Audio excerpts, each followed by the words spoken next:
Hello everybody, and welcome to this, my third of 3 videos on the Canon EOS Rebel XS, the KISS F and 1000F. And I apologize for the glare on the screen here, so I don't mean for you to see the reflection of my video camera. The light changed outside, and even with the blinds closed, I don't have a whole lot of flexibility on that. So in this video, we're going to do everything in the menu button. First thing we're going to do is go through all the menu items, and then we're going to go through the custom functions one by one to figure out what all of them are and what they do. So this is a long slog with a lot of detail. If there is a specific thing in here that you're looking for, there's a in the description, there's a link to different sections. And what you want to do is we're going to have the image menu, which are the red cameras, the playback menu, the settings menu, and the my menu, and then the custom functions. So if you need something, let's say in settings menu 2, look for settings menu 2 in the description, click to that, and that will get you in the vicinity of these settings. Okay. So first things first. Image menu 1. Image menu are these red camera ones, and there are 2 of them. 1 starts off with quality. These are the quality options. Large, fine, large coarse, medium fine, coarse, small fine, and small coarse, large, fine, and raw only.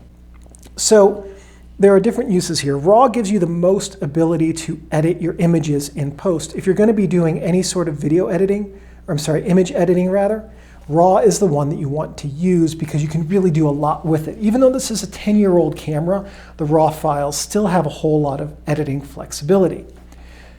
With RAW plus JPEG back in the day when you had Windows 7 and XP, and they could not show a display, a preview, in the folders of RAW images, that was really useful because then you'd have a JPEG next to it to see what the RAW file was. If you're using Windows 10, which you should be, because if you're not, you've been hacked already, or later, then the RAW file for this camera will display a preview image in your Windows folder. So you only need to use RAW only if you're going to be shooting for image editing. If you're just shooting to share these with friends on your social media feed, you can either choose large fine or medium fine. Now if you switch to these other ones, you can see the size. So 10 megapixels, 3900 by 2600, same size, but the coarse image file size will be smaller because the details will be coarser. Same thing here, whether it is 2800 by 1900 and then 2000 by 1300. If you're just shooting to share, whatever size. Honestly, large fine is probably your best bet. Any phone or computer today will be able to display that just fine. And the images aren't that big compared to what we're used to today. I'm going to leave it in RAW for whomever ends up owning this camera. Red eye on or off is with your pop-up flash. Does red eye reduction happen or not? Beep on or off. Does the camera beep to give you information about not being able to have an exposure due to too much or too little light? Autofocus confirmation, things like that. The beep is a really good way to make people mad because it is kind of annoying. So your best bet is just to leave that off. Shoot without card on or off. With on, the camera will function and will, in big air quotes, take pictures with no SD card. There's no internal memory, so it won't save any of them. But you can verify that the camera functions that way. With off, the shutter button will not trigger an exposure unless an SD card is in place. So it's a good way to verify that you have a memory card before going out the door. Just pick it up, turn it on, hit the shutter button. No shutter action. Oops, better put that memory card back in it. Matter of personal preference what you set it to. Review time, this is instant review. Off is no instant review. 2, 4, and 8 seconds before instant review turns off. And then hold means you have to tell the camera to stop doing instant review before it will stop. I prefer off. You know, find out when you get home if the photos are going to have turned out realistically, because that's going to make you a better photographer anyway. Image menu number 2, auto exposure bracketing. So what you do here is you push left to give yourself more or less auto exposure bracketing, and this will take 3 images. One in this setting that is one stop underexposed, properly exposed, and then 1 stop overexposed. So if you're in a complex lighting situation, if you're shooting HDR photos, you can use this to get the frames that you need for different to achieve different images. Flash exposure compensation will adjust the power of the flash, whether it's the default, less light, or more light if the flash can do that. Custom white balance. All right, so what you want to do with custom white balance is, this is perfect for studio and tabletop type shooting. And what you want to do is get yourself cards like these.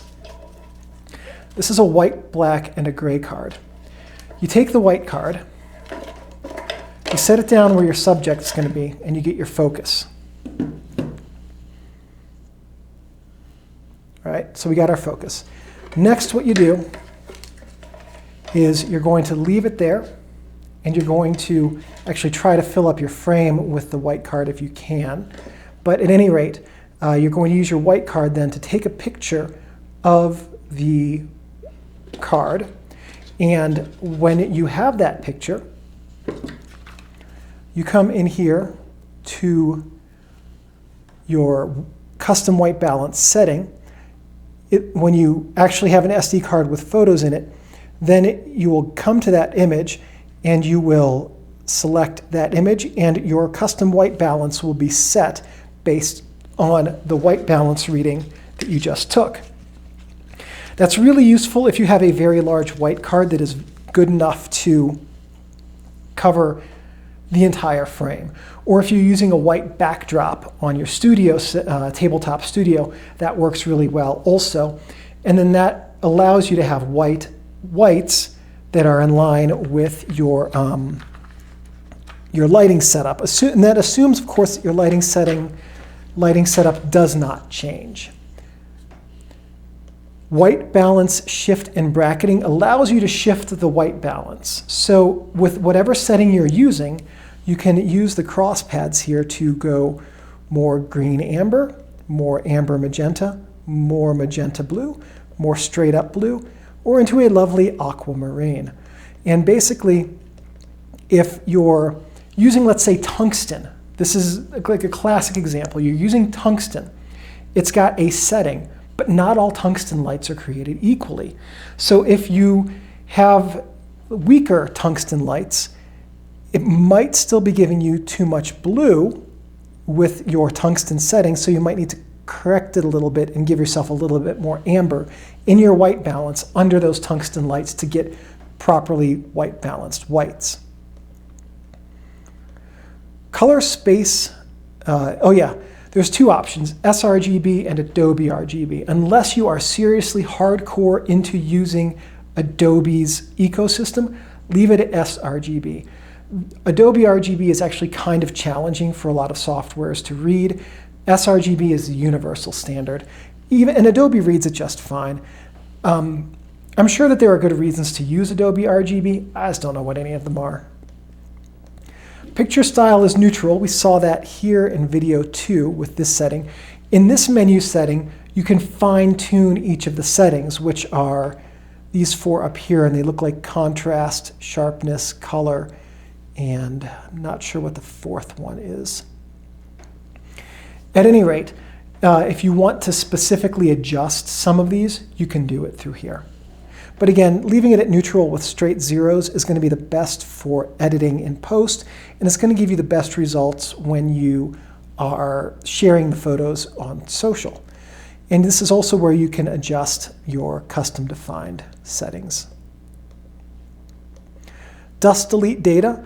What this is going to do is this is going to take a photo, and it tells you here, Obtaining the data for erasing dust with software. Refer to instruction manual. Great. So it doesn't tell you here. Basically what you need to do is you take a photo of a plain white surface, like a wall or your white card, and you take a photo, and then the camera is going to look at the sensor and figure out where there is dust on the sensor, and then it will compensate for those dust spots when it processes the photos. That is not a replacement for cleaning your sensor. You're better off cleaning your sensor regularly and not having that dust in the first place. It will give you better images. Protect images. If you have images on your SD card, you can use this to go in and manually protect images so that they won't be deleted. Rotate. This basically allows you to rotate images manually. Auto rotate should be on this camera, so I'm not sure why you need that. Erase images allows you to erase images off your memory card. Print order allows you to set the print order of your images. There are a few different parameters here, but this only works if you connect your camera to a printer or a computer through the mini SD port. And here's the issue. This camera's 10 years old. It's not going to talk to Windows 10, or at least it shouldn't. Most of these older cameras from the first decade of the 2000s, their drivers don't talk to the newer version of Windows. So realistically, you're going to get faster print times on this if you just take the SD card, copy the files to your computer, and then print them from there, because the SD card is so much faster than the USB connection. This is a USB 1 connection, by the way. It's very slow. So transfer order only works if you have a card with photos in your camera. It will determine which ones are transferred through the USB port to your computer first. Here's the thing. Again, USB 1 is super slow, especially compared to the speed of your SD card. You will have far faster image transfers to your computer just using the SD card as opposed to transferring through your USB port. So no reason at all to use that. Histogram, do you want a brightness or an RGB histogram when you playback and look at the images? Just a matter of personal preference, which one of those you want. RGB will show you the colors, and brightness will show you whether or not you're getting clipping in the highlights and shadows. And then autoplay, if you have a card with images, will start playing a slideshow. Okay, settings menu 1. This is where we start getting into the nitty-gritty of setting up your camera for usability. Auto power off. This is how long from the time that you stop touching buttons to when your camera turns off. 30 seconds up to 15 minutes. Off means the camera will go until the battery is completely dead if you set it down without turning it off first. Totally a matter of personal preference. I tend to like 8 or 15 minutes. I set them to 15 minutes for videos just in case I get to rambling for a while. For walking around, I like to set them to 8. And basically what that does is it's just a matter of battery preservation, essentially. If you have fewer batteries and you're going on a longer walk or a few days backpacking, you might want to set it to 30 seconds so that if you have 50 shots that you let the camera sit for 8 minutes between, then what you've done is lost 400 minutes of battery power. So this is an easy thing to adjust for different situations on a day-to-day basis. File numbering, continuous, auto, and manual. So basically, continuous is 1 through probably 9999 and then resetting. Auto will reset every time you put in a different SD card, and then manual reset will set it when you select that, will reset the numbering and then go back to whether you had it set to continuous or auto. My recommendation for this is going to be leave it on continuous, because that's going to give you the lowest probability of having 2 images with the same name, and that will help prevent you from accidentally overwriting files when you transfer them to your computer. Auto rotate whether it is on, or off. Okay, so the off setting is easy. Basically, with auto rotate off, the images will always orient to landscape, whether you took them portrait or landscape. With on for computer, they will auto rotate when displayed on your computer. With on camera and computer, they will auto rotate when displayed on your camera or your computer. Now, the reason for this setting is that this is a smaller LCD. So if you wanted to physically turn your camera to the side so you'd get a better view of your portrait-oriented images, you could set it to on computer. Matter of personal preference and shooting style and what you need out of this camera for what you want to set this to. Formats your SD card. LCD off on button. Okay, so basically we're talking about the display button right up here. Shutter button, shutter and display, and remains on. Here are your three choices. With remains on, the LCD will always be on no matter what you do. With the shutter and display button, if I have to press the shutter button, the LCD turns off, which is good if you're half to pressing the shutter button and putting your eye up to the screen at the same time. With with this setting here, I can also press the display button to turn the, if this will let me. Here we go. I can also use the display button to turn the display on and off. With the shutter button option only, the display will only turn off if I hit the shutter button, and anytime I hit the display button, well, that's not supposed to happen. I'm not sure why the display button is turning it on and off. It is not supposed to with that setting. Anyway, personal preference about how you like to interface with your camera on that one. Screen color, there are 4 colors to choose from. Black with white text, blue with white text, gray with black text, and kind of a brownish. So basically this is a matter of what your eyes see the easiest, which one of these you want to go with. Had it set to 3, we'll go back to 3. Whatever works for you, works for you. It is cool with me. Settings menu 2, LCD brightness. This is a good way to control how bright your LCD is, whether you are indoors at a museum or play or indoor basketball game, or outdoors hiking or at a soccer game or whatever. So just how easily you want to see your screen, as well as how many batteries you have with you. The brighter the screen, the faster your batteries will die. Date and time allows you to set the date and time. August 6th, 2020 at 3:20. It's off by an hour. So you scroll through it using left and right, and then hit OK to make an adjustment. There we go. There we go. You can select a date format. Day, month, year, month, date, year, however you're comfortable with it. And then it cancels any changes you made or saves them. Language is pretty self-explanatory. Which language do you want to use for your camera's display? And there's a bunch of them here. Or if you find your buddy's camera at a party and he's not looking and you want to change the language to something else just to mess with him, go for it. Video system is NTSC or PAL, and this is 100% dependent only on the video out. If you are in an area where PAL is the standard, that's what to use. If you are in an area with NTSC, that's what you select. Camera cannot record video. This is only for the video out port. Sensor cleaning allows you to auto clean. So auto cleaning is really good. This will, when the camera turns on or off, use ultrasonic cleaning to dislodge any dust on it. That's a really helpful thing to have, and I recommend leaving this to enable.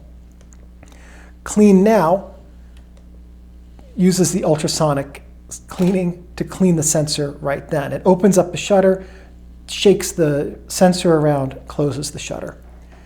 Clean Manually will raise the mirror and open the shutter so that you can use something like a DSLR brush here to physically clean the shutter and remove any dust from it. And that's really good. A DSLR brush, if you're shooting digital, should be part of your kit so that at any time you can remove dust from the sensor.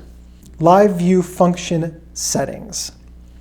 Okay, so live view shooting is enabled or disabled. Basically, when you're in live view, which I don't recall where that button is, are you able to trigger the shutter or not?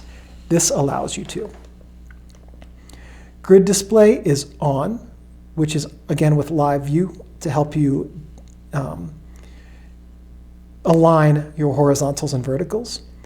And metering time is how long the light meter stays on after you have to press the shutter button. This is totally a matter of personal preference. I think 16 seconds is a good mix. Anywhere from 10 to 20 is fine in my book. 4 is a bit too short, 30 is a bit too long. Whatever, it's a Goldilocks number. 30 minutes, not actually sure what those really long ones would be for. Flash control. So your flash control, flash firing, enabling or disabling. Is this going to allow your flash to fire or not? This controls both the pop-up and the hot shoe, I believe. Built-in flash function settings. This allows you to overclock or underclock your built-in flash. So your first curtain, your shutter sync is first or second curtain. If you remember from the first video, I said when the first curtain completes its travel, the flash fires, and then the second curtain comes in. With second curtain, the first curtain will complete its travel, and then the flash will fire just before the second curtain starts.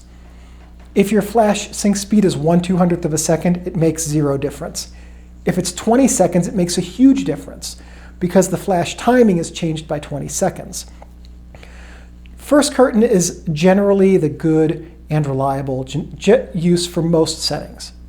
Second curtain, however, has a really important purpose. So let's say you've got this idea in your head that you want to take a picture of your buddy riding a skateboard down a dark street at night with a bunch of lights coming off of him and then him being really illuminated at the end of the exposure. So what you're going to do is you're going to set up your camera for the exposure. You're going to select second curtain for your shutter sync. You're going to put LEDs or whatever it is all over your buddy and his skateboard's wheels or however you have him dressed up to be illuminated. And then he's going to spend that 10 or 20 or 30 second exposure coming in from the edge of the frame, and then you're going to time it so that when he's close to the edge of the frame, the exposure ends and the flash triggers. What happens then is your buddy is illuminated, as well as all of the lights that were on as he was trailing up to that spot, they've also been captured. So it will look like you have an illuminated buddy who's in this dark alleyway who's got all of these lights coming off of him in a trail. That's one of the things you could use second curtain for. Exposure compensation is over or underclocking, and then ETTL2 is your metering mode when you use a flash, whether you're using evaluative or average. So here's the difference. Evaluative will meter like the evaluative metering. It will use the entire scene as your meter, and then it will evaluate how bright the flash is in different parts of the scene to calculate the proper exposure for your shot with your flash. Average just takes the entire scene and blends it into one big reading. So there are different uses for these. Evaluative is a good general use. It's really good if you have different depth areas within your scene. Average is good if you have things on about the same plane and about the same illumination. If you use average and you have a really bright spot and a really dark spot, that dark spot's not going to be properly illuminated and that bright spot's going to be over illuminated. So, matter of personal preference and setting what you want to use for these, and also this only applies to flash. External flash function settings. This is only accessible if you have an external flash, but I believe it has the exact same things. External flash custom function settings, same thing, only accessible if you have an external flash. and clear the external flash custom function settings. And this is only, by the way, a Canon external flash. Settings menu 3, custom functions. We're going to get to that in just a minute. Clear settings. You can clear all of your camera's settings, basically resetting it to like it was when you got it, with the exception that that will not remove firmware updates. Once you put a firmware update in, it is in. But that will remove all of your stored settings, all of your stored custom functions, and everything. Clear all custom functions only affects your custom functions.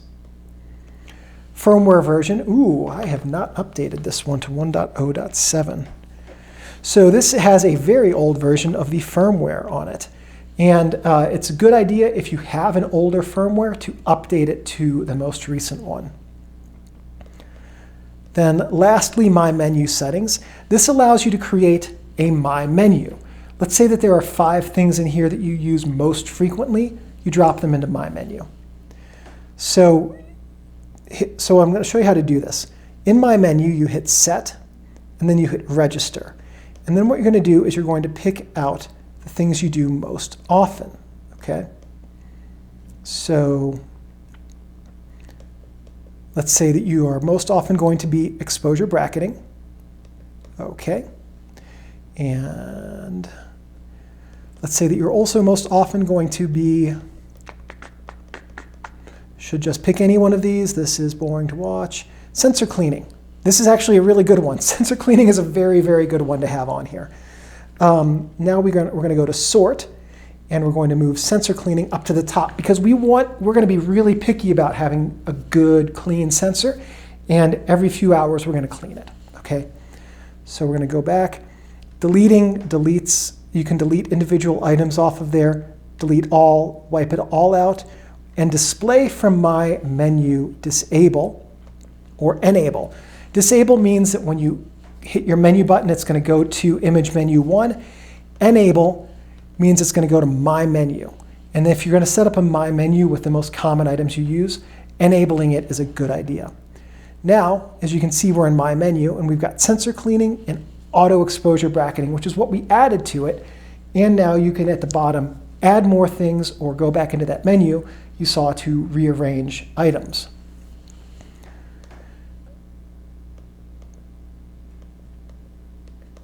And delete all items, and now My Menu is clean again. So in the custom functions, these are a little bit, if you're familiar with custom functions in Canon, you're going to be familiar with all of this. But if this is your first Canon or your first Canon where you're really learning how to use them, a lot of this is going to need some explaining. So you get to the custom functions menu by going into setup menu 3 and then finding custom functions. If you need additional information about these, find the PDF of the manual. There's a link to it in the video description. And PDF page 151 has custom functions details on it. So first thing is going to be, where am I? Here we go. First one is going to be exposure value increments, a third stop or a half stop. This controls whether your ISO, shutter speed, and aperture are displayed as third stop or half stop increments. If you're shooting RAW, this almost does not matter. The difference is how much time you want to spend going from setting to setting. If you're shooting JPEG, it matters a little bit more because you have a little bit less editing capability with JPEGs than with RAW images. But functionally, when it comes to digital cameras, even ones that are now, as of this video's recording, a decade to 12 years old, there's not a huge difference between a half of a stop and a third of a stop in terms of exposure accuracy. So a lot of this is personal preference. Custom function 2 is your flash sync in aperture value or aperture priority mode only applies to AV mode. Any mode other than AV, this custom function does nothing whatsoever. So your choices are 0 and 1. With 0, the camera is going to choose the best shutter speed from 1/200th and slower for your setting. With 1, it will always shoot at 1/200th of a second, no matter what your aperture is, no matter what the lighting is. So this is just a matter of personal preference, what you want it to be, and whether or not you're willing to risk a 5-second exposure when you're using a flash, and just how you want to shoot. The downside to auto is you could end up with a 5-second exposure after you take a photo with the flash. The downside to 1/200th is you could have too short of an exposure to capture, say, a background, and you only end up with an illuminated subject in a pitch black void, for lack of a better word. Custom function 3 is long exposure noise reduction off, auto, or on. So off turns it off. Auto means the camera will use long exposure noise reduction if it detects noise in an image. And 2 is it will always apply noise reduction for exposures longer than a second. I recommend off. The reason is because noise reduction in a modern photo editing program is going to be way better than anything this camera can do, and it does. You're going to be losing image quality using noise reduction in this camera that you don't need to lose. Custom function 4 is high ISO noise reduction. This is the exact same thing, only with high ISOs, which would be 800 and 1600. Again, I recommend off. Don't push this camera to 800 and 1600 ISO in the first place. If you do, apply noise reduction in post. There are some really good noise reducing softwares that are way, way better than what this camera can do internally. Custom function 5 is auto lighting optimizer. This is basically a fancy, or maybe I guess a better way of saying it is a lower level HDR. So your options are enable or disable. What this is going to do is that if you have highlights and shadows, this will rein in the highlights and amp up the shadows, but it won't be like a full HDR image. That said, I'm going to recommend disable for this because your computer can do a better job of it in raw editing. So if you shoot raw, you can disable. If you're only going to shoot JPEG, enabling it can help you get images that have better highlight and shadow detail. For option 6, it is autofocus assist, and your options are enable and disable. And basically, this is only from external flashes, and I believe only with certain Canon flashes, maybe all Canon flashes. At any rate, at least all of the new ones. Those are your 3 options. So enable will turn on your autofocus light, which is on the front of the camera. Disable will turn it off. So if you're at a play or a museum or something like that and you don't want the autofocus light, or if you're at a sporting event and you're up in the nosebleeds and the autofocus light isn't going to do you any good anyway, you can disable it. And only external flash emitted means if you have a Canon flash, I don't know which models, but some of them, it will pulse that flash to use that for the autofocus assist instead of using the light on the camera. Custom function 7 is autofocus during live view. Disable quick mode and live mode. So basically, disabling means in live view, autofocus won't work. Quick mode uses the autofocus sensor for autofocus, and live mode uses the image sensor for autofocus. Quick mode is faster, live mode is slower but more accurate. This only applies to live view, matter of personal preference about how you're going to do it. I don't know why that's set to disable. Custom function 8 is mirror lockup, disable or enable. So with this, if you enable it, you get mirror lockup. And the way it works is that you press the shutter button once and that raises the mirror. Then you press it a second time to take the photo. If you don't know this is going on, it's really annoying when this happens.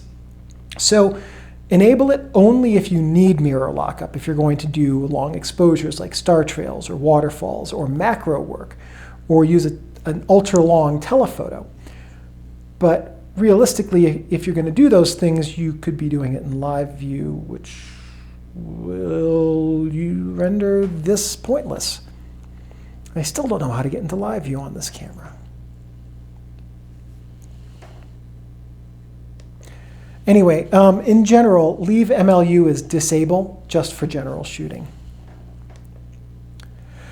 Custom function 9 is your shutter AE button, and this is the most confusing, I think, of the custom functions. So your 4 options are AF and AE lock, no AE lock, and no AE lock, Anyway, you can see them there. Very confusing set of options. The first one means that the asterisk button up here does both autofocus and auto exposure lock. The second one is auto exposure lock, and that means that it's for metering and focusing separately. What you do with the second option is you press the asterisk button to focus, and then the shutter button, when you push that halfway down, that's going to lock your auto exposure into place, your automatic exposure. So when you half press the shutter button, your exposure settings are locked and autofocus is controlled with the asterisk. With 3, there's no auto exposure lock. And what that means is that in autofocus servo, you use the asterisk button to shut off autofocus while the asterisk is depressed. And then the exposure is calculated at the exact moment the image is taken. Now this is good for settings like a basketball game, let's say, where you want to photograph a specific player who may move in front of and behind other players. And the 4th option is no AE lock. And this is the asterisk turns autofocus on and off like a toggle switch. And the exposure is calculated when the image is taken. And this is good for settings where the subject may start and stop rapidly, like kids on a playground or dogs or something like that. So complete matter of shooting style, setting, and preference how you want to use this. Custom function 10 is the set button when shooting. This is your set button right here, and this custom function allows you to pick what it's going to do when you're just in standard shooting mode. The options are LCD on and off, which is redundant to the display button, change image quality, which you could do. That would be a fine one because you can go in and, but why you would be changing between RAW and JPEG all the time, I don't know. That's the only one of these I think that doesn't have another button on here, but it's also not super useful. Flash exposure value compensation, that will bring you into the flash exposure value compensation setting. And that would be another useful one now that I think of it. Menu display, you could also do that with the menu button. And disabled means that you can push this all day long when you're just doing shooting and nothing will happen. Matter of personal preference and what you're going to use. If you do a lot of flash shooting, then it does make sense to use option 2. Custom function 11, LCD when the camera is powered on. Okay, so there are 2 options here. Disable, or display rather, and retain power off status. So, with 0, whenever you turn the camera on, the display will also turn on. With 1, the display will remember if it was off or on when the camera was last turned off. And if the display was off when the camera was last turned off, the display will not turn back on when you turn the camera on. Largely personal preference here. I happen to like 0 because it's a good way to verify that the camera has turned on because the LCD will turn on. Custom function 12 is add original decision data off or on. And this adds data to the EXIF that will help verify that an image is the original image from this camera and that it hasn't been manipulated. So that's really good if you're doing things like photojournalism or forensic work where you have to document what you're photographing and you want to have the EXIF image verifiable that it's the original and unedited. And that's the purpose of that custom function. And with that, we have gone through everything in the menu system. That is the entire menu system of the Canon EOS Rebel XS KISS F 1000F. Thank you for watching this video. Please give me a thumbs up. That lets me know that I'm on the right track producing content which is useful and helpful to you. If you have any questions or comments, please leave those in the comments section below. I'm pretty good about checking these every couple of days and answering questions. If you have any suggestions or ideas for future videos, and if I have the technical know-how and equipment, I'm more than happy to make those. One last thing. Thank you everyone for watching, and I'll see you in the next video. I gotta get up, Steinbeck. I have to turn off the camera.